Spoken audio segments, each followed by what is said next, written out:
Good morning, good afternoon, good evening, depending on what time you are watching this video.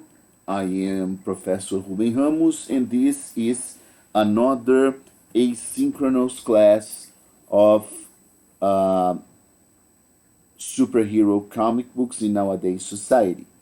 On our last synchronous class, we stopped at the composition of the vocabulary of comics, which is this page, and now let's continue.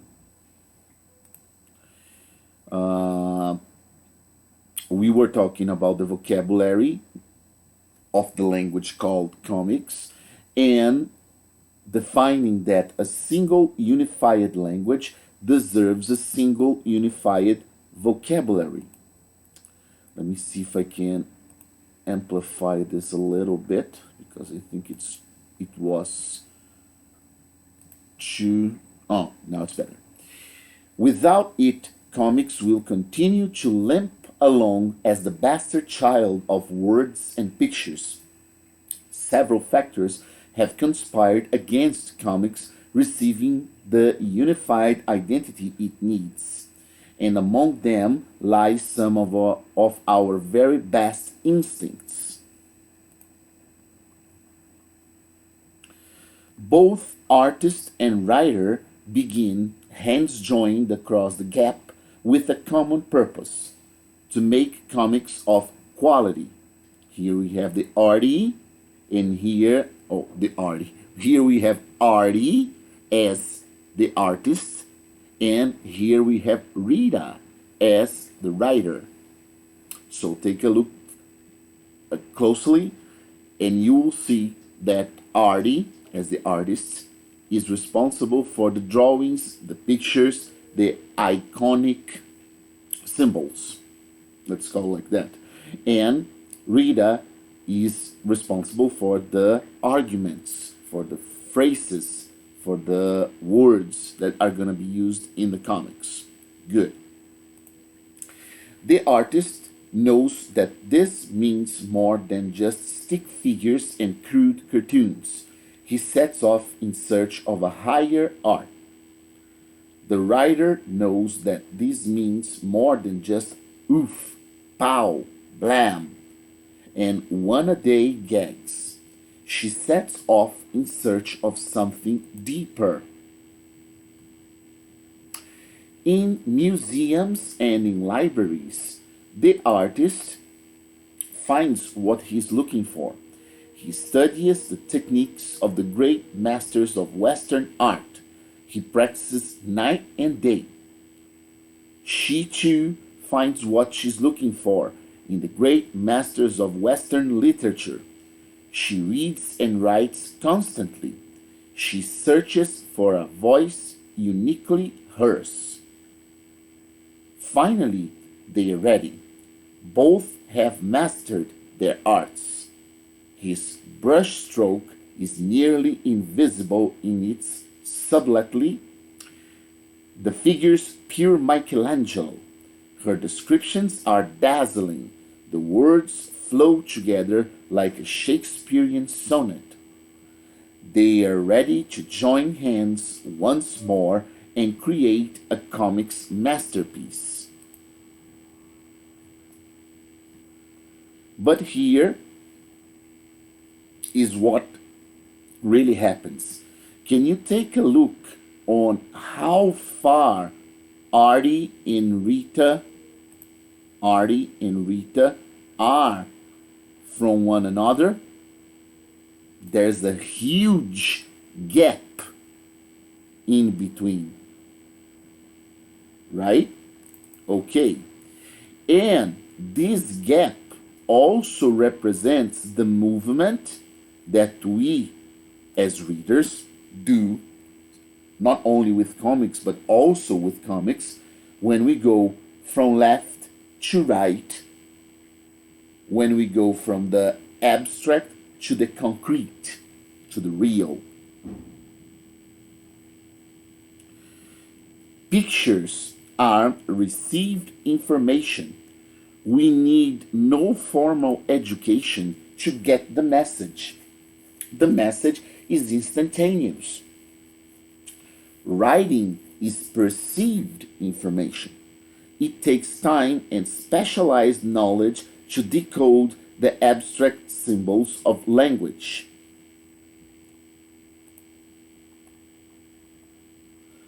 When pictures are more abstracted from reality, they require greater levels of perception, more like words.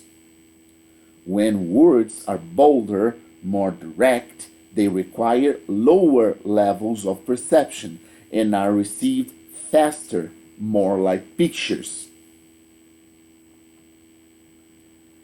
Our need for a unified language of comics sends us toward the center where words and pictures are like two sides of one coin. But our need for sophistication in comics seems to lead us outward where words and pictures are most separate. Both are worthy aspirations. Both stem from a love of comics and a devotion to its future. Can they be reconciled? I say the answer is yes, but since the reasons belong in a different chapter, we'll have to come back to this later. Now, I would like to call everybody's attention to the movement that MacLeod, as a character, is gonna perform. It will require a lot of your attention and abstraction capacity and ability, but please remember that we are talking here about two different arrows in two different directions. So follow the movement, and if you have any problems, you let me know. Let's move on. Iconic abstraction is only one form of abstraction available to comics artists. Usually, the word abstraction refers to the non-iconic variety, where no attempt is made to cling to resemblance or meaning. The type of art which often prompts the question, what does it mean? Earning the reply, it means what it means or what it is. In this case, ink on paper. That reminds me so much on that expression, famous expression in Minas Gerais. A guy who is not a mineiro goes to Minas Gerais and keeps listening to people saying why so, why? And then he asks, what is why? And the mineiro answers, why is why? Why é why? Né? I think in Goiás you have a little bit of that too, since Goiás has a high influence of Minas Gerais. So, I will decrease here a little bit to make this more easy, yes, for you to grasp. Here is a picture that we call the picture plan. Please take a look that in this picture plan, it's a triangle that we have on the lower left, the reality axis, on the lower right, the language axis, and on the top, they merge. But let's study it a little bit more. This is the realm of the art object, the picture plane, where shapes, lines, and colors can be themselves and not pretend otherwise. Below me, the area described by these three vertices, reality, language, and the picture plane, we I said axes, but we can call them vertices, not a problem, represents the total pictorial vocabulary of comics or of any of the visual arts. Enlarging it a little more. All right, let me see here. Okay, a little bit more.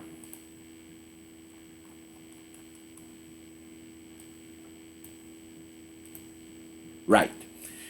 Most comics art lies near the bottom of our pyramid. That is, along the iconic abstraction side where every line has a meaning. Watch that nose. Near the line, but not necessarily on it. For even the most straightforward little cartoon character has a meaningless line or two. In this case, Charlie Brown's nose. And of course, we as readers, who have seen Charlie Brown and the Peanuts crew or gang throughout comics or animated cartoons or any other source of media, we have way much more facility in recognizing Charlie Brown like this rather than this. And the reason for that is not just that we are used to, that's true, but more than that is because of what McLeod is stating over here. The iconic abstraction doesn't have to be exactly on the line. Can be near it, allowing either the writer or the penciler or the inker to have some latitude. In this case, in the drawing. That is kind of a ridiculous nose, but it is a meaningless nose as meaningless nose as a matter of fact, but it's Charlie Brown's trademark. And the hair too looks almost like a baby hair. If we incorporate language and other icons into the chart, we can begin to build a comprehensive map of the universe called comics. Again, decreasing our picture plan here. Let me see for you guys. I'll decrease a little more for you to have a whole perspective at first. Well, now you are seeing the huge work that McLeod has had to decompose some of the most famous and iconic comic book characters and place them in what he figures is their correct place among, or inside, better saying, the picture plan. Right. So now that you have a whole perspective and remembering that the bottom left is reality, the bottom right is meaning, and the picture plane vertex is where they meet. Let's analyze some of these iconic examples from comic book characters, or of comic book characters, I'm sorry. Let's get some of them. For example, here we have, it can either be Batman or Black Panther. Let me see 20 here. I do not remember by heart. I'm so sorry. Number 20. Frank Miller's The Dark Knight Returns. So it's Batman. Okay.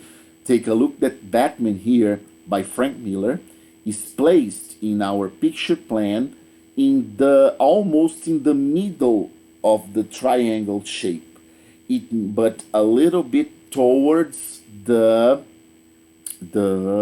reality vertex if you consider the vertical axis.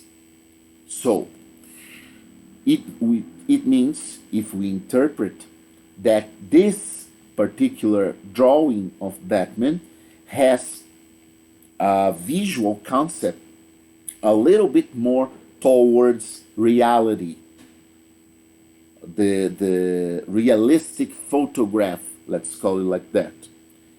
It's different than his DC Comics friend Plastic Man over here, 91, because Plastic Man is often drawn near to the bottom with some level of abstraction, pretty much as Charlie Brown. But Charlie Brown has more of a leverage in abstraction than Plastic Man. Plastic Man resembles a little bit more of a real human person than Charlie Brown. And he is a little bit more on our vertical axis towards the meaning, the iconic expression, than Frank Miller's Batman. So, Plastic Man has a more iconic or animated, no, more of a cartoonish picture than his DC fellow Batman in these two examples. And of course, you may compare a lot of different characters that are here. We have, for example, Vision from the Avengers, Nick Fury. Hold on a minute. And Superman over here.